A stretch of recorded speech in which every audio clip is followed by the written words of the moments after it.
all of that. So describe a moment when you experienced true and pure grace and you knew it. I was in Indonesia. I was going through my horrible divorce. I was 31.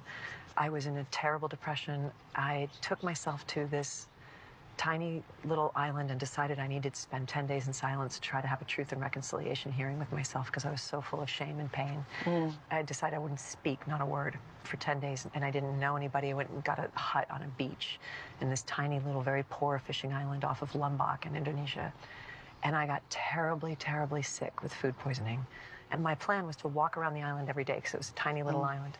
And there was this one woman, this Muslim woman.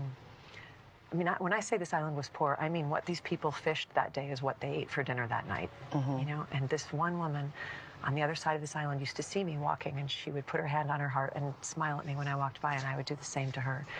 And then I got really sick, and I was stuck in my cabin, dehydrated, terrified. I actually thought I had malaria, you know, and far away from anyone who knew me.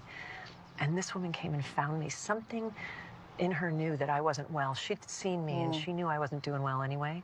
But when she didn't see me on my daily walk, she came and knocked on my door and saw the condition that I was in and went like this and came back an hour later with fresh food and fresh water for me.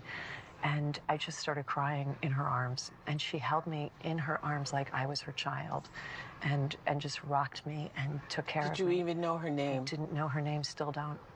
And by the way, she is my face of Islam. Whenever, you know, whatever conversation in the world is ever happening about Islam, she is my face of Islam. That woman who